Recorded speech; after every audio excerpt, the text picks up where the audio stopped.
Dumaan sa masusing pagsasanay sa paggamit ng modernong Mobile Command and Control Vehicle o MOCOV Disaster Response Technology ang mga kawani ng Nueva Ecija Provincial Disaster Risk Reduction and Management Office o PDRRMO nitong ikapito hanggang ikawalo ng Nobyembre 2024 sa Nepo Gym sa Cabanatuan City.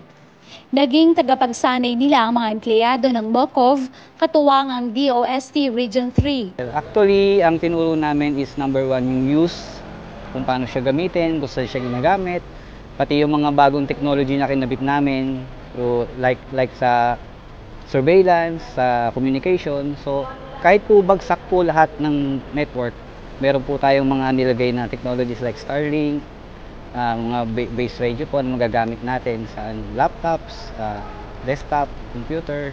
So, pinagsama-sama po siya sa isang trailer lang. Ayon kay Michael Calma, PDRRMO Nueva Ecija Chief, malaki ani ang maitutulong ng MOCOV sa kanilang tanggapan dahil mas lalo nitong palalakasin ang kanilang kakayahan sa pagtugon sa kalamidad. Mapalad ani ang lalawigan ng Nueva Ecija dahil nabigyan ito ng pagkakataon na magkaroon ng MOCOV matapos magkaroon ng MOA signing ang DOST at si Governor Oy Umali hinggil sa paggamit ng modernong kagamitang ito sa lalawigan. Ngayon, itong MOCOV or yung Mobile Command and Control Vehicle ay mas lalong ini-enhance niya yung advanced command post natin in such a way na merong capabilities sa for CCTV, communication, internet, meron siya. Pwede niyang gamitin itong capability na ito para mas lalong mapabuti yung response natin in case of disaster. Bukod doon, capable din siyang mag-monitor ng planned events for security, surveillance, and doon sa team na yon. As of now, I think meron pa lang nito yung number 1, yung Office of Civil Defense sa regional office. I think yung Bulacan meron at saka yung Aurora. So mapalad tayo at nakapag-forge ng Memorandum of Agreement and Partnership ang ating kagalang-galang na governor sa DOST Region 3 para makakuha tayo ng Mobile Command and Control Vehicle. Magandang addition doon sa equipment at capability natin sa DRRM.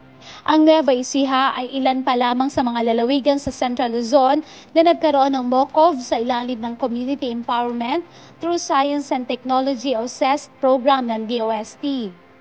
Kabilang sa kabuuan ng MOCOV ay ang isang unit na 4x4 na branded pick-up vehicle na may hilang trailer. Nakalagay sa trailer ang isang weather station na may nakakabit na wireless monitor system upang masubaybayan ang kondisyon ng panahon sa real time.